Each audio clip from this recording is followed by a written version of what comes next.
More of a team player? I repeated, my voice steady despite the anger bubbling beneath the surface. My boss Marcus leaned back in his leather chair, that insufferable smile still plastered across his face. Look, Emma, you're great at what you do. Nobody's denying that. But Jessica, she knows how to work with people. She brings energy to the office. You're just too focused on results. Too focused on results. The words echoed in my head as I sat there, gripping the armrests of my chair. 5 years I'd given to this company. 5 years of early mornings, late nights, and sacrificed weekends. I'd single-handedly landed our biggest clients, streamlined our operations, and increased our department's efficiency by 40%. And now I was being passed over for a promotion because I was too focused on results. My name is Emma Chin, and at 32, I learned the hard way that corporate success isn't always about merit. Sometimes it's about playing the game, about knowing whose ego to stroke and whose coffee to fetch. Jessica was certainly good at that. She'd been with the company for barely 2 years, but she'd already mastered the art of taking credit for other people's work while doing virtually none of her own. I watched as Marcus shuffled some papers on his desk, probably expecting me to break down or protest. But I didn't. Instead, I reached into my bag and pulled out a crisp white envelope. I understand, I said, placing the envelope on his desk, and I appreciate you letting me know. Here's my resignation letter. My last day will be in 2 weeks. Marcus's smug smile faltered. This clearly wasn't the reaction he'd expected. Now, Emma, let's not be hasty, just because you didn't get the promotion. It's not hasty, I cut him off, my voice calm but firm. I've given it a lot of thought, and you're right, I am focused on results. That's why I've decided to pursue other opportunities where that quality is valued. What Marcus didn't know, what none of them knew, was that I hadn't just been working on company projects these past 5 years. In my spare time, I'd been building something of my own. Something that would make Marcus' promotion look like the joke it was. As I walked out of his office, I could feel the eyes of my coworkers on me. News traveled fast in our department, and Jessica was probably already planning how to redecorate my cubicle. I kept my head high as I made my way back to my desk, remembering the other piece of paper tucked inside that resignation letter. The one that would make Marcus realize exactly what he was losing. The next 2 weeks were exactly what you'd expect. Jessica pranced around the office like she owned the place, making a show of learning the ropes of her new position. She'd stop by my desk occasionally, her voice dripping with fake sympathy. Emma, I hope there are no hard feelings, she said one morning, perching on the edge of my desk. I know you worked really hard for this promotion. I looked up from my computer, where I was methodically downloading copies of all my work files. Not to steal them, I had too much integrity for that, but to ensure I had documentation of everything I contributed to the company. No hard feelings at all, Jessica. I'm sure you'll do great. She smiled, probably thinking I was admitting defeat. She had no idea. The truth was, for the past 3 years, I'd been secretly developing a revolutionary project management system. It had started as a way to keep track of my own work, but it had evolved into something much more powerful. I tested it, refined it, and used it to achieve those results that Marcus found so troublesome. And now, with my resignation letter, I'd included a detailed report showing exactly how much money and time my system had saved the company. The kicker? I'd also included a notice that I'd filed for a patent on the system 6 months ago. It had been approved last week, but that wasn't even the best part. A week into my notice period, I received an email from Robert Chen, no relation, the CEO of our biggest competitor. He'd heard through the grapevine that I was leaving and wanted to meet for coffee. I'd smiled when I saw his name in my inbox. Everything was falling into place exactly as I planned. The meeting with Robert was everything I'd hoped for. He'd been following my work for months, impressed by how I transformed our client relationships and streamlined our processes. He didn't just offer me a job. He offered me a partnership role complete with creative control over my system's implementation across their entire organization.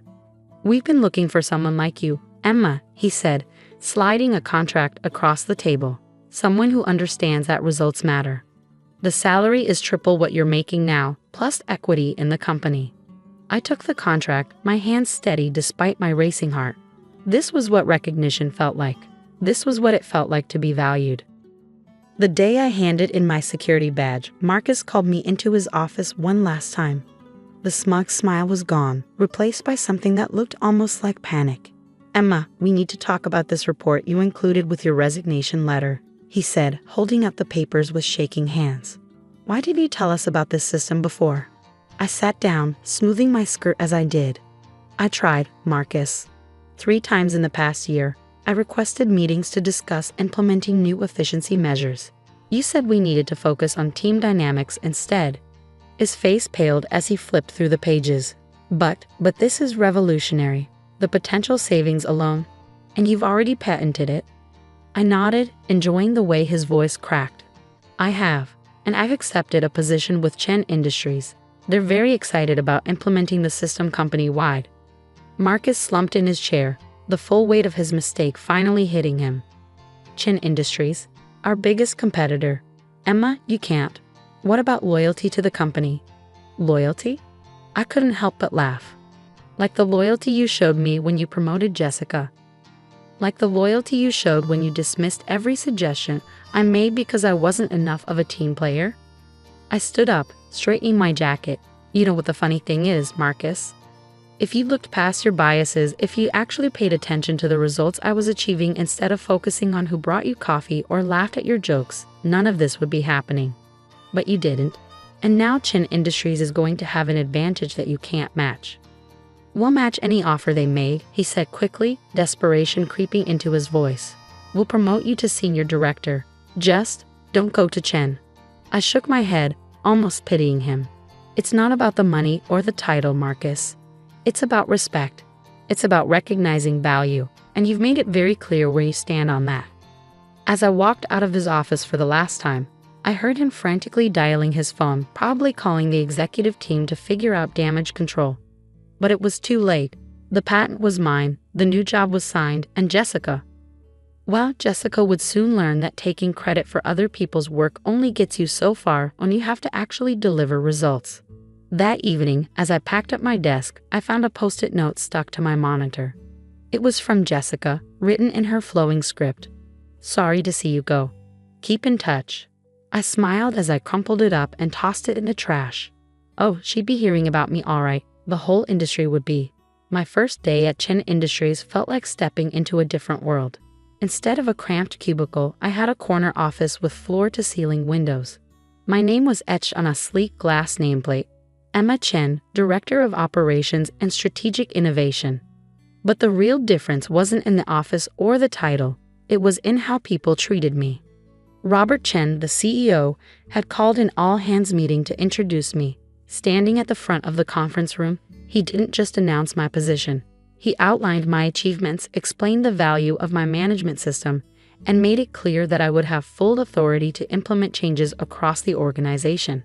"Emma isn't just joining our team," he said, his voice carrying across the packed room. "She's bringing with her a revolutionary approach to project management that will transform how we operate. I expect everyone to give her their full cooperation." The contrast to my old company couldn't have been more stark. There, I'd been the quiet workhorse, the one who got things done but was never acknowledged. Here, I was being celebrated for exactly what Marcus had dismissed, my focus on results. But the real satisfaction came 3 months later. I was in the middle of a team meeting when my phone buzzed with a text from my old colleague, David. "You might want to check the industry news," it read. "Something big just dropped about Meridian Corp." Meridian Corp, my old company. I excused myself from the meeting and hurried back to my office, pulling up the industry news site on my computer. The headline made me catch my breath.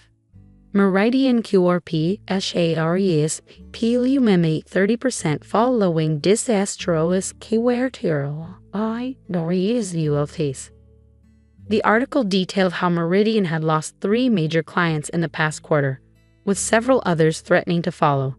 Project delays had skyrocketed, costs had spiraled out of control, and efficiency metrics had dropped to all-time lows. The company's stock was in freefall. As I scrolled through the article, one quote caught my eye. It was from Thomas Reynolds, one of our biggest former clients. "The quality of service at Meridian has deteriorated significantly in recent months. Projects that used to be completed smoothly are now constantly delayed. It's like they've completely lost their organizational structure." I couldn't help but smile. Those smooth-running projects. They'd all been managed through my system. The organizational structure they'd lost. That was the framework I built over 5 years, the one Marcus had never bothered to understand. My phone buzzed again. Another text from David. Jessica's having a complete meltdown. She can't handle the workload, and Marcus is starting to realize she has no idea what she's doing. I set my phone down, thinking about the irony of it all. Jessica, who'd spent 2 years taking credit for other people's work, was finally being forced to produce results on her own. And Marcus, who'd chosen style over substance, was watching his department crumble. But I had bigger things to focus on. At Chen Industries, my system was already showing remarkable results. Project completion times had been cut in half, client satisfaction scores were at record highs, and our efficiency metrics were off the charts. Robert had already approved my proposal to expand the system company-wide, and we were in talks with several major clients who wanted to license the technology. One morning, about 6 months after I'd left Meridian, I walked into my office to find Robert waiting for me, a newspaper in his hands. "Have you seen this?" he asked, holding it up. The headline read, "Meridian QRP CEO STPS Gallon Amad Continuing Crisis." I nodded, taking the paper from him. I saw the announcement. "Word is they're completely restructuring the company," Robert said, watching my reaction carefully. The board finally realized how badly they'd mismanaged their talent. Apparently, they tried to recreate your system, but without the underlying architecture. It wouldn't work, I finished for him. The system isn't just about the software or the processes. It's about understanding how all the pieces fit together. Robert smiled, the kind of smile that said he knew exactly what he had in me. "Which is why we're announcing your promotion to Executive Vice President next week." The board voted unanimously. They've seen what you've done here in just 6 months, and they want more. I felt a warmth spread through my chest. This was what recognition felt like. This was what it meant to be valued for your actual contributions, not just your ability to play office politics. Later that day, I received an unexpected email. It was from Marcus. "Emma, I hope this finds you well. I'm sure you've heard about the changes at Meridian. I wanted to reach out and acknowledge that I made a massive mistake in not recognizing your value to the company. The system you built was the backbone of our success, and we didn't realize it until it was gone. I'm no longer with Meridian. The board asked for my resignation last week. Before I left, I made sure they knew that this could have been avoided if we listened to you. Jessica resigned a month ago. Turns out managing actual projects is a lot harder than taking credit for other people's work. I know it's too late to fix things, but I wanted you to know that you were right. Results do matter. I just wish I'd seen that sooner. Best regards, Marcus." I read the email twice, letting the words sink in. There was a time when this kind of acknowledgement would have meant everything to me. Now, sitting in my executive office at Chen Industries, preparing for another board meeting where my ideas would be heard and valued, it felt like a footnote in a story that had already moved on. I clicked reply and typed a simple response. "Marcus, thank you for your email. You're right, results do matter. I hope you find success in your future endeavors. Best, Emma." As I hit send, I glanced at the framed patent certificate hanging on my wall, the one for my management system. Below it was a fresh plaque commemorating our record-breaking quarter, and beside that, a news article featuring me as one of the industry's rising stars. I thought about how far I come from that day in Marcus's office, when he told me I was too focused on results. That criticism had turned out to be the greatest compliment he could have given me. Because here, in my new role with my new team, those results were changing the industry. The next morning, I called a team meeting. As I looked around the conference room at the eager faces, people who respected me, who valued my input, who were excited to learn from me, I felt a deep sense of satisfaction. "Today," I began, "we're going to talk about our next big project. But first, I want to share a story about the importance of recognizing value, not just in systems or processes, but in people." And as I spoke, I could see understanding dawn in their eyes. They got it. They understood that success isn't just about playing the game or being a team player. It's about creating real value and having the courage to stand by your convictions. Sometimes I realized the best revenge isn't about getting even. It's about moving forward, about building something better than what you left behind. Marcus, Jessica, and Meridian Corp had taught me that valuable lesson, even if they hadn't meant to. As I drove home that evening, I passed by the Meridian Corp building. The logo that once seemed so imposing now looked tired and dated. A for lease sign hung in one of the windows. They were downsizing, another casualty of their poor management decisions. But I didn't feel any triumph at their downfall. Instead, I felt grateful. Grateful that they had underestimated me, grateful that they had pushed me away, grateful that they had forced me to prove my worth not just to them, but to myself.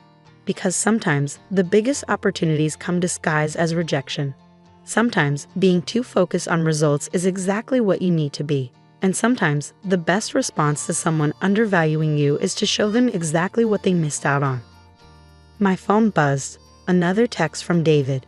Meridian's board is asking about you. They want to know if you consider coming back as CEO. I smiled as I typed my response. Thanks, but I'm exactly where I need to be. And I was, because success isn't just about proving others wrong. It's about proving yourself right. It's about standing firm in your convictions, even when others doubt you. It's about knowing your worth and not settling for less. As I pulled into my driveway, I thought about all the other Emmas out there, talented people being overlooked because they were too focused on results. Maybe my story would inspire them to stand their ground, to believe in their value, to create their own opportunities. After all, sometimes the best way to handle rejection is to turn it into rocket fuel, to use it as motivation to build something better, something stronger, something that makes them realize exactly what they lost. And as I sat down at my home office to review the latest proposals for expanding our system globally, I couldn't help but smile. Because in the end, Marcus had been right about one thing. I was too focused on results, and that focus had taken me exactly where I needed to be.